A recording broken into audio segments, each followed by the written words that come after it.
চট্টগ্রামের ইকো পার্কে উদ্ধার হওয়া শিশুর মৃত্যু।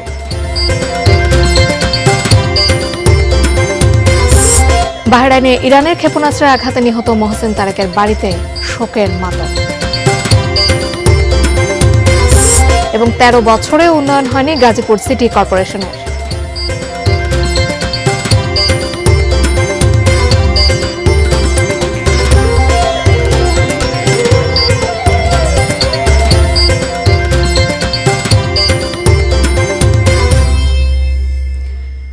দেখছেন এটি নিউজ। দেশের খবরের আয়োজনে আপনাদের সবাইকে আমন্ত্রণ জানাচ্ছি। আমি জান্নাতুন নাহার জাকিয়া। এতক্ষণ নাসির সিনট্যাক্স গ্রুপের সৌজন্যে শিরোনামগুলো শুনছিলেন। বিস্তারিত। চট্টগ্রামের সীতাকুণ্ড বোটানিক্যাল গার্ডেন ও ইকো পার্ক থেকে গলায় ছুরির আঘাতে মারাত্মক আহত অবস্থায় উদ্ধার হওয়া ৮ বছরের শিশুটিকে বাঁচানো গেল না। ভোরে চট্টগ্রাম মেডিকেল কলেজ হাসপাতালের নিবিড় পরিচর্যা কেন্দ্রে চিকিৎসাধীন অবস্থায় মৃত্যু হয়েছে তার। শিশুটির পরিবারের সদস্যরা জানিয়েছেন, গত রোববার সীতাকুণ্ড পৌর সদরের বোটানিক্যাল গার্ডেন ও ইকো পার্কের ভেতর শিশুটি ধর্ষণের শিকার হয়েছিল। ধর্ষকরা হত্যার উদ্দেশ্যে তাকে জবাই করার চেষ্টা করে। ছুরির আঘাতে তার শ্বাসনালী কেটে যায়। ওই রাতে শিশুটির গলায় অস্ত্রোপচার করা হয়। সোমবার তাকে ওয়ান স্টপ ক্রাইসিস সেন্টারে নেওয়ার পর শারীরিক অবস্থার অবনতি হলে আবার ইএনটি ওয়ার্ডে স্থানান্তর করা হয়। মৃত্যুর বিষয়টি নিশ্চিত করেছেন হাসপাতাল পুলিশ ফাঁড়িতে কর্মরত চট্টগ্রাম জেলা পুলিশের উপপরিদর্শক আলাউদ্দিন তালুকদার। চিকিৎসক জানান, তার শরীরে গুরুতর আঘাতের চিহ্ন পাওয়া গেছে। মধ্যপ্রাচ্যের দ্বীপরাষ্ট্র বাহরাইনে ইরানের ক্ষেপণাস্ত্রের আঘাতে নিহত আবুল মোহসিন তারেকের চট্টগ্রামের বাসায় চলছে শোকের মাতম। সরকারি ব্যবস্থাপনায় নিহতের মৃতদেহ দেশে আনার দাবি জানিয়েছে স্বজনেরা। চট্টগ্রাম থেকে আদিত্য সুমনের ক্যামেরায় চট্টগ্রাম প্রতিনিধি মনিরুল ইসলাম পারভেজের প্রতিবেদন।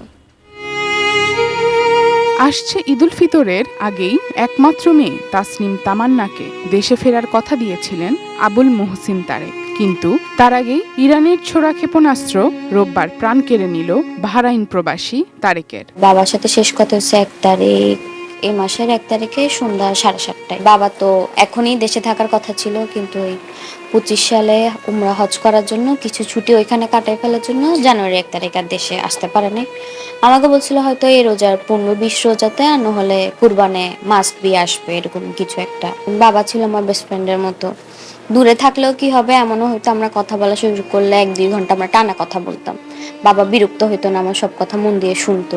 নিহত তারেকের বাড়ি চট্টগ্রামের সন্দ্বীপের আজিমপুর ইউনিয়নে। তিনি এক কন্যা সন্তানের বাবা। 2009 সালে তিনি বাহরাইনে যান। সেখানে তিনি বাহরাইনের রাজধানী মানামার আরসি ড্রাইডক নামে একটি প্রতিষ্ঠানে কর্মরত ছিলেন। সেই 2009 সাল থেকেই তার পরিবারের সদস্যরা চট্টগ্রাম নগরে বসবাস করছেন। সকাল থেকেই আত্মীয় স্বজনরা ভিড় করছেন নিহতের বাসায় আর পরিবারকে সান্ত্বনা দিচ্ছেন। ওরা কাজ শেষ, ছাদে উঠে শিবের উপরে উঠার পরে দিয়ে ওরা 3 জন লোক ছিল। ওঠার পরে হঠাৎ করেই কোথায় থেকে এটা বোমা আসলো, আসিয়ে ওর মাথার পিছনে অংশ পড়ছে। আশেপাশে যারা ছিল ওদের রক্তাক্ত হয়ে গেছে।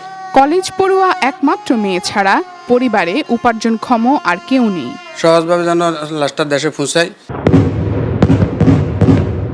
এর আগে সংযুক্ত আরব আমিরাতে আজমানে ইরানের হামলায় সালেহ আহমেদ নামে আরেকজন বাংলাদেশি নিহত হন। তার বাড়ি সিলেটের বড়লেখায়। Sharjana Ananya, desk report, ATN news. Mayor বদলায়, কিন্তু বদলায় না নগরবাসীর ভাগ্য। দীর্ঘ 13 বছরেও উন্নয়নের মুখ দেখেনি গাজীপুর সিটি কর্পোরেশন। নতুন প্রশাসক দায়িত্ব নেয়, তাই প্রশ্ন ও প্রত্যাশা, এবার কি বদলাবে নগরের চিত্র? দীর্ঘ প্রতীক্ষার পর নতুন প্রশাসক নিয়োগে আশাবাদী নগরবাসী। তারা দেখতে চান নাগরিক সুযোগ সুবিধা নিয়ে গড়ে ওঠা এক পরিকল্পিত নগরী। গাজীপুর প্রতিনিধির তথ্য ও ছবি নিয়ে ডেস্ক রিপোর্ট। 2013 সালে গঠিত হয় গাজীপুর সিটি কর্পোরেশন। পেরিয়ে গেছে 1 দশকেরও বেশি সময়, কিন্তু প্রতিষ্ঠার পর থেকে এখন পর্যন্ত কোনো মেয়রই তার পূর্ণ মেয়াদ শেষ করতে পারেননি। ফলে উন্নয়ন কার্যক্রমে স্থবিরতা, পরিকল্পনার ধারাবাহিকতার ঘাটতি, সব মিলিয়ে হতাশ নগরবাসী।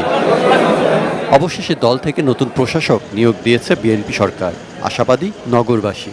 গাজীপুরকে আবর্জনা ও জলাবদ্ধতা মুক্ত করার কাজকে নতুন প্রশাসক অগ্রাধিকার দেবেন, প্রত্যাশা তাদের। প্রথম দিন নগর ভবনে এলে উষ্ণ অভ্যর্থনায় তাকে বরণ করে নেন সর্বস্তরের মানুষ এবং নগর ভবনের কর্মকর্তা কর্মচারীরা।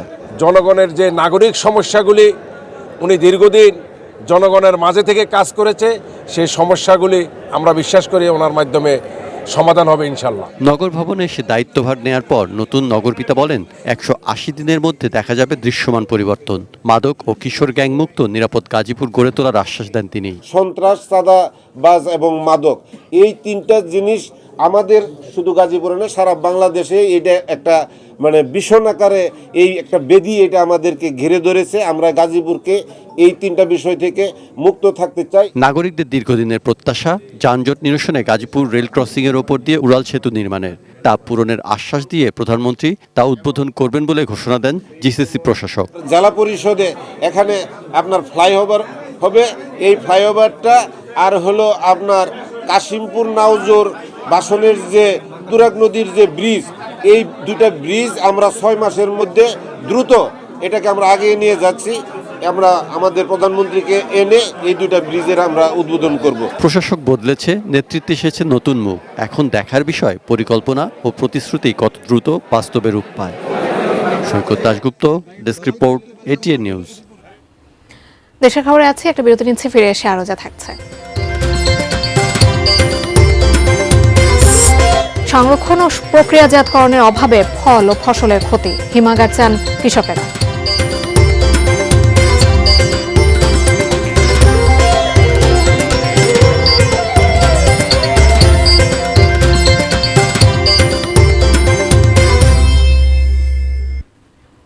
বিরতির পর আরো একবার আমন্ত্রণ জানাচ্ছি দেশের খবরে। কক্সবাজার শহরের রেস্টুরেন্টগুলোতে বিক্রি হচ্ছে নানা পদের মুখরোচক ও বাহারি ইফতার। সেখান থেকে বিস্তারিত জানাচ্ছেন আমাদের কক্সবাজার প্রতিনিধি অর্পণ বড়ুয়া। মাহে রমজান উপলক্ষে পর্যটন নগরী কক্সবাজার শহরের যেসব রেস্টুরেন্ট আছে সেসব রেস্টুরেন্টগুলোতে ইফতার আয়োজন আমরা দেখতে পাচ্ছি। নানান বাহারি আইটেম আমরা ইফতারের আয়োজন দেখতে পাচ্ছি। এই মুহূর্তে আমি রয়েছি হোটেল আলগনি রেস্টুরেন্টে। এখানে একটু দেখতে চাই তাদের আজকের আয়োজনে কি কি রয়েছে। আমরা যদি একটু সামনের দিকে এগোতে চাই, আমরা শুরুতেই দেখতে পাচ্ছি ছোলা, এরপরে দেখা যাচ্ছে চিকেন, ফ্রাইড চিকেন, জিলাপি, কাবাব, সমোসা, তারপর দেখতে পাচ্ছি আমরা পেঁয়াজু। কক্সবাজার শহরের প্রেজেন্টারকে কক্সবাজার সমুদ্র পাড়ের যে সকল অভিজাত রেস্টুরেন্ট আছে সেখানেও অভিজাত ক্রেতা যারা রয়েছেন তারাও সেখানে ইফতার করার জন্য ভিড় জমাচ্ছেন। পাশাপাশি কক্সবাজার শহরের এ সকল রেস্টুরেন্ট ছাড়াও ছিন্নমূল মানুষ যারা আছেন, নিম্ন মধ্যবিত্ত, গরিব, ছিন্নমূল মানুষের জন্য কিন্তু রাস্তার ধারে বিভিন্ন ইফতারের দোকান আমরা বসতে দেখতে পাচ্ছি। মূলত যারা ভোজনপ্রিয় মানুষ তারা কিন্তু অভিজাত রেস্টুরেন্টগুলোতে এবং বিভিন্ন স্বনামধন্য রেস্টুরেন্টগুলোতে ইফতার কেনাকাটা করার জন্য ভিড় জমাচ্ছেন। কক্সবাজার থেকে এটুকুই ছিল এখানকার ইফতার আয়োজন। আমরা ইফতার বাজারের খবর জানছিলাম, এবার আমরা যাব নীলফামারীতে। সেখানে জমজমাট ইফতার বাজার। দুপুর থেকে বাহারি ও নানা ধরনের ইফতার সামগ্রী নিয়ে বসেন বিক্রেতারা। এ নিয়ে কথা বলতে শহরের বড় মসজিদ এলাকা থেকে সরাসরি যুক্ত হচ্ছেন আমাদের প্রতিনিধি মিলাদুর রহমান মামুন। মামুন, সেখানকার ইফতার বাজার সম্পর্কে আপনার কাছ থেকে জানতে চাই, ক্রেতারা কোন পদের দিকে বেশি আগ্রহ দিচ্ছেন? ধন্যবাদ যাকে। আপনি জানেন যে 13 থেকে 14 ঘন্টা সিয়াম সাধনার পর রোজাদার যারা থাকে তারা কিন্তু ইফতারের মাধ্যমে তাদের রোজা ভাঙেন। অর্থাৎ এই রোজা ভাঙ্গাকে কেন্দ্র করে কিন্তু রোজাদারদের মধ্যে ব্যাপক উৎসাহ উদ্দীপনা দেখা দেয়। তারা কিন্তু বিভিন্ন ধরনের ইফতার সামগ্রী, অর্থাৎ আপনি জানেন যে আবহমান কাল থেকে যে ছোলা, পেঁয়াজু, খেজুর, মুড়ি, বুন্দিয়া, এই জিনিসগুলো দিয়ে মানুষ অর্থাৎ মুসলমানরা রোজা ভাঙত। তবে তার সাথে কিন্তু এখন অনেক নতুন ধরনের খাবার যোগ হয়েছে। আমরা নীলফামারী শহরের কথা যদি বলি, নীলফামারী শহরে অন্তত এরকম 100টা স্পট আছে যে জায়গাগুলোতে বিভিন্ন ধরনের ইফতার সামগ্রী বিক্রি করা হয়। অর্থাৎ ব্যবসায়ী যারা আছেন তারা হোটেল ব্যবসায়ী আছেন এবং যারা মৌসুমী ব্যবসায়ী প্রত্যেকেই এই ইফতার সামগ্রী নিয়ে বসেন। এবং এই যে ইফতার সামগ্রী, এখানে কিন্তু হালিম, সাসলিক, বিভিন্ন ধরনের কাবাব যোগ হয়েছে। আমরা এখন আছি নীলফামারী বড় মসজিদ এলাকা। এখানে স্টার হোটেল তাদের খাবারের মানের দিক দিয়ে একটি সুনাম আছে তাদের। এখানে আমরা একটু তাদের কাছে জানতে চাবো যে তাদের আসলে কী ধরনের আইটেম এখানে বেশি চলে। আপনার এখানে আসলে বিশেষ কোনো আইটেম আছে কিনা এবং কেন তাকে বিশেষ বলা হয় একটু বলবেন? ধন্যবাদ আপনাকে। আমরা এই যে আজ বিগত 7 থেকে 10 বছর থেকে বরাবর মতো এবছর ওই খেজুর গুড়ের জিলাপিটা দিচ্ছি। এটা একদম অরিজিনাল গুড়, যশোরের গুড় থেকে তৈরি হয়, ব্যাপক চাহিদা। এবছর নতুন করে সাসলিক আসছে, এটারও অনেক চাহিদা।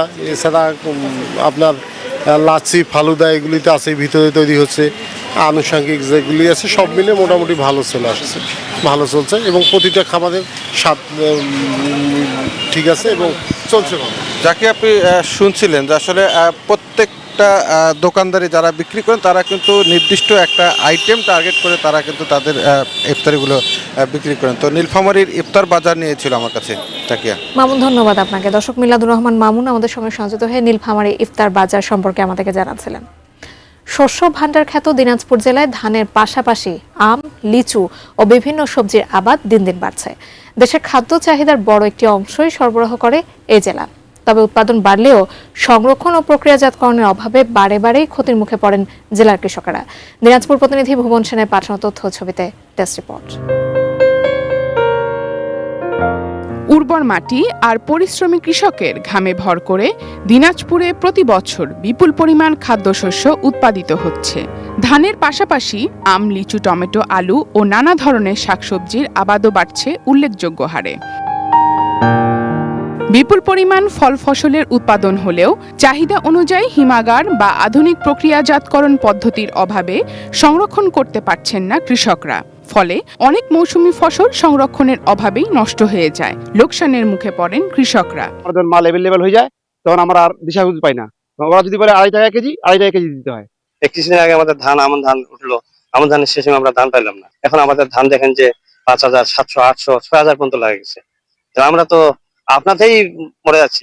কৃষি বিশেষজ্ঞরা বলছেন, সঠিক সংরক্ষণ ও প্রক্রিয়াজাত শিল্প গড়ে উঠলে এই ক্ষতি অনেকটাই কমানো সম্ভব। বাংলাদেশে আসলে পোস্ট হারভেস্ট লস ফ্রুটস এবং ভেজিটেবলস এর ক্ষেত্রে সবচেয়ে বেশি অন্যান্য দেশের তুলনায়। প্রায় 20 থেকে 45% আমাদের আসলে নষ্ট হয়।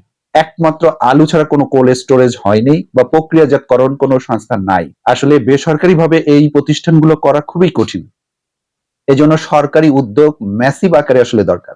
এদিকে কৃষি মন্ত্রণালয় জানিয়েছে, দিনাজপুরকে কেন্দ্র করে ভারী শিল্প ও কৃষি ভিত্তিক শিল্প গড়ে তোলার পরিকল্পনা রয়েছে সরকারের। প্রাইভেট সেক্টরের সাথে সমন্বয় করে আমরা তাদের বিভিন্ন রকম অ্যাগ্রো প্রসেসিং ইন্ডাস্ট্রিজ এবং অ্যাগ্রো প্রসেসিং এর যে বিভিন্ন রকমের কার্যক্রম সেগুলো নেওয়ার জন্য উদ্যোগ নিচ্ছে এবং প্রকল্পের মাধ্যমে সেগুলো আমরা করব। সরকারের পাশাপাশি বেসরকারি প্রতিষ্ঠানগুলোকেও প্রক্রিয়াজাতকরণ শিল্প ও হিমাগার নির্মাণে এগিয়ে আসার আহ্বান জেলাবাসীর।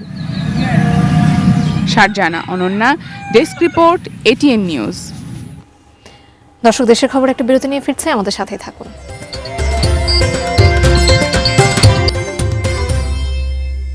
বিরতির পর আরো একবার আমন্ত্রণ জানাচ্ছি দেশের খবরে। গোপালগঞ্জে সনাতন ধর্মাবলম্বী হিন্দু সম্প্রদায়ের অন্যতম প্রধান ধর্মীয় উৎসব দোল পূর্ণিমা যথাযোগ্য মর্যাদা ও উৎসাহ উদ্দীপনার মধ্য দিয়ে উদযাপিত হচ্ছে। ফাল্গুন মাসের পূর্ণিমা তিথিতে ধর্মীয় ভাব গাম্ভীর্যের সঙ্গে শাস্ত্রীয় বিধান অনুযায়ী দিনটি পালন করেন ভক্তরা।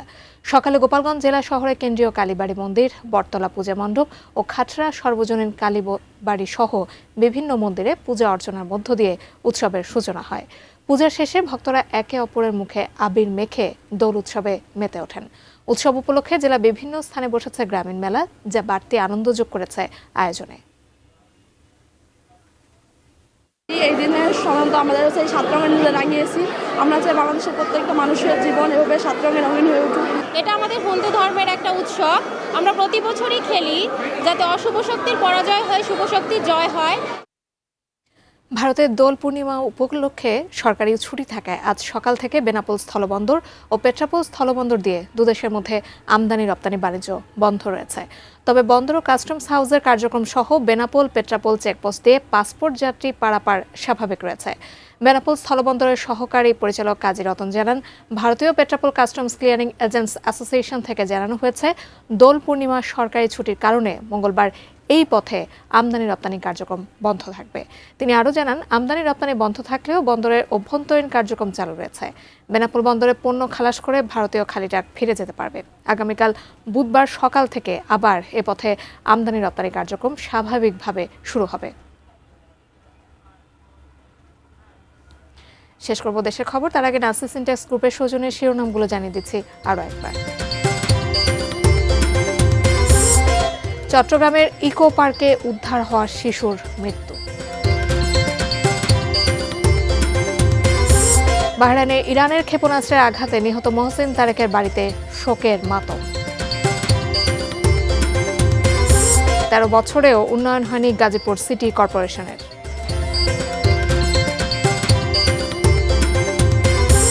সংরক্ষণ ও প্রক্রিয়াজাতকরণের অভাবে ফল ও ফসলের ক্ষতি, হিমাগার চান কৃষকেরা।